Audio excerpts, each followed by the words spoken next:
Good evening, everyone. Welcome to the program. I'm Christiana Manpour. The Pakistani President Asif Ali Zardari is coming to Chicago this weekend to attend a NATO summit on Afghanistan. His visit comes, though, as relations between Pakistan and the United States could hardly be more poisoned. My brief tonight, the US and Pakistan, one of the most critical yet truly dysfunctional relationships in the world. A meeting between the two presidents at the NATO summit, we're told, depends on whether Pakistan finally reopens the all-important NATO supply route into Afghanistan. Even now, negotiations continue as tens of millions of dollars worth of goods sit rotting in trucks near the border. Pakistan closed the routes after a US airstrike killed 24 of its soldiers, and the US refused to apologize. Now, the list of grievances on both sides is long, but the truth is the US needs Pakistan if it has even a chance of leaving a stable Afghanistan when NATO withdraws by the end of 2014. And of course, it's always important to remember that Pakistan is itself a nuclear-armed nation in one of the most volatile corners of the world. So my guest tonight has been in the crosshairs of this marriage of convenience for years. He's Husain Haqqani, the former Pakistani ambassador to the United States, and he joins me now. Welcome to the program, Ambassador.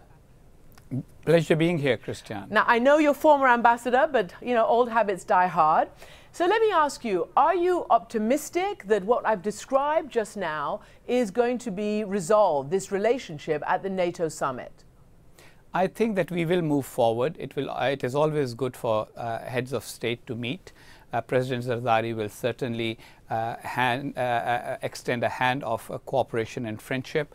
I'm sure President Obama will listen to what President Zardari has to say. But we must understand that there are two parallel narratives here. Pakistanis think that the United States is an untrustworthy ally. The Americans think that Pakistans do not always fulfill their end of the bargain, right, especially when it comes to terrorism. Right. So those two issues need to be attended to in depth. And I don't think that will happen only in one summit. Well, let's just take one issue. You said Pakistan sees America as untrustworthy. Well, as you know, the United States sees Pakistan as untrustworthy as well. I mean, last time Hillary Clinton, the Secretary of State, was there, she basically said that we believe that Ayman al-Zawahiri, the now leader of al-Qaeda, is hiding somewhere in Pakistan.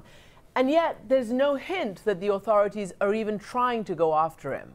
Are they? Well, when Ms. Clinton was in Pakistan some time ago, she said she couldn't believe that nobody in Pakistan knew where Osama bin Laden was, and then Osama bin Laden was found in Pakistan.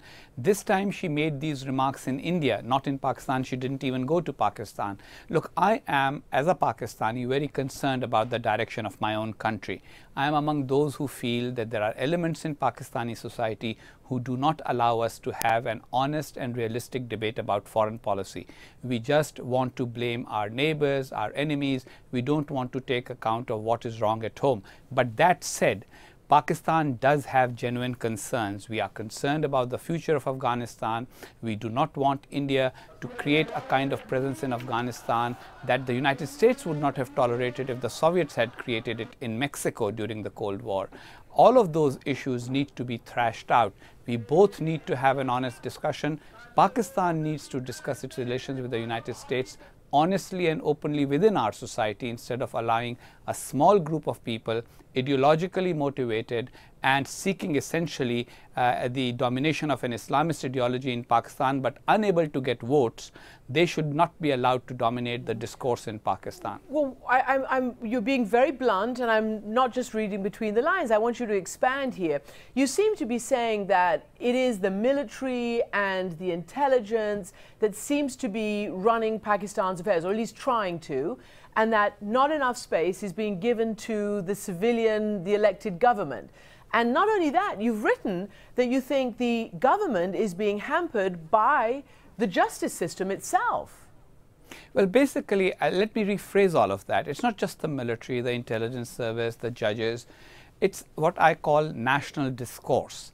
I mean, talk to any Pakistani for 5 minutes, and by the 5th minute, he will be getting angry about America far more than he would be about whoever hid Osama bin Laden in Pakistan. Now, there's been a year that's gone, and we have not yet prosecuted anyone for hiding and protecting Osama bin Laden there, whoever they were. So my point is that as Pakistanis, we need to take some responsibility. President Zardari brought the matter of Pakistan-US relations to Parliament because he wanted the elected members of Parliament to debate and thrash out things. Pakistan demanded an apology for the Salala incident when Pakistani troops were killed. America disregarded that request. I think that Americans need to pay a little more attention to Pakistani sentiment, but Pakistanis need to pay a little more attention to pragmatic considerations and not just be focused on the sentiment. Mm-hmm. But what hope do you think is there really of getting beyond this terrible sort of stagnation that's happening right now? It couldn't be more important a time for your own country and indeed for Afghanistan next door and for the US as they're trying to pull out. They need, as I said, and as everybody says, Pakistan to crack down on the safe havens, on the Haqqani network, on northern Waziristan, and it's just not happening. Absolutely. And Christian, remember, we need to crack down on these extremists for Pakistan's sake. More Pakistanis have been killed by them than they have killed Americans. So really, America is just an external factor. Americans will leave Afghanistan someday, but we will still be haunted by the remnants. Look, we helped the Americans fight the Soviets during the 80s. Now, what was the result? The result was civil war in Afghanistan. The Americans left. We were left with the baby, and we paid the price for the civil war. Then 9/11 came, we became partners with America again, and this time when the Americans leave, we will still be picking up the pieces. So I think as a Pakistani who cares most about Pakistan, I believe we in Pakistan need to adopt a pragmatic approach. As far as the Americans are concerned, they should focus on trying to do no harm, understanding how high the anti-American sentiment is in Pakistan. They need to understand how to address Pakistani sentiment, not get bogged down with, we will not apologize, we are not going to listen to you because you've done so much wrong in the past. It's about moving forward. And I hope our countries can move forward in mutual interest. Look, it's in America's interest that Pakistan be available as an ally and a partner in creating a stable Afghanistan. But it is in Pakistan's interest to have a stable Afghanistan and not to antagonize the United States to a point where America looks upon Pakistan as an adversarial country. You say not to antagonize, but the thing is, it looks like, certainly from the rhetoric that's coming from Capitol Hill, and you know Congress so well from your time in Washington, it looks like there is a lot of antagonism that's already happening. Let me read you some of these quotes. One of the congressmen there, in fact, a top Democrat, talking about President Obama's latest request for some $2.5 billion to Pakistan. Basically, Gary Ackerman, who I'm sure you know, said, quote, "Our tax dollars go in, our diplomats go in, sometimes our aid professionals go in, sometimes our hopes go in, our prayers go in, but nothing good ever comes out." That is the sentiment in the highest levels of power here in the United States right now. How can you get past this? And when you talk to your own leadership, when you were ambassador, whether it's the civilian leadership or indeed the military high command, and you said we have to get beyond this, what do they say to you? Well, look, you know, Christian, that I did not come to a very good end as ambassador. I ended up being accused of all kinds of things, mainly because I was trying to explain to people in Pakistan that the sentiment in America was now turning against our country. And I kept telling people in America that they need to be a little more understanding of what's going on inside Pakistan. So the proverbial middleman, I got punched by both sides. But here is the answer. Pakistanis have to wake up to the fact that whatever advantages they have as the ground line of communication provider, that advantage is not going to last forever. As the Americans withdraw, yes, they need Pakistan to withdraw their heavy equipment, but in a worst case scenario, the Americans can say, blow up the equipment, let's get out of here through other means. And that happened from the 26th of November to now. The Americans have survived in Afghanistan without the ground line of communication. So Pakistan has to understand that piece of the equation. And the Americans have to understand that Pakistan is a country where there is hostility towards the United States, and those of us who advocate good relations between Pakistan and the United States are not always fully understood there. So it's much better to try and create a plan or a strategy that both can work together in tandem. That doesn't happen. Your domestic politics and our domestic politics often come sort of in the form of a clash, and when they clash, nothing good comes out of it. So here you are being very reasonable. You are talking about your own country needing to face facts. You're talking about the United States needing to understand what's happening in Pakistan. And for that, you said you got, pretty much punched by both sides. You're no longer the ambassador.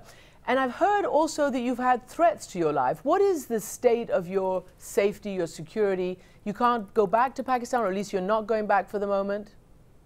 I will not go back to Pakistan for the moment, purely because there are elements there who have been threatening my life. And as you know, that several people who have articulated the vision of a modern, progressive, pluralist Pakistan have been killed in Pakistan, even with security available. The governor of Punjab, Salman Taseer, was killed by his own security guard.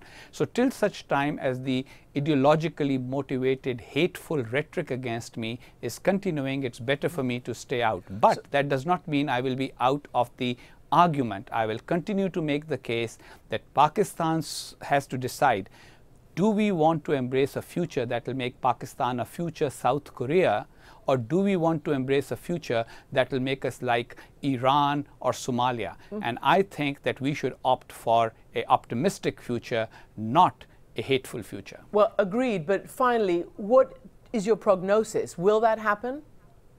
Well, I hope that it will happen. As far as prognosis is concerned, you know that one can be very critical about specifics, but nations do turn corners, and Pakistan can turn the corner. There are millions of Pakistanis who want to be part of the modern world.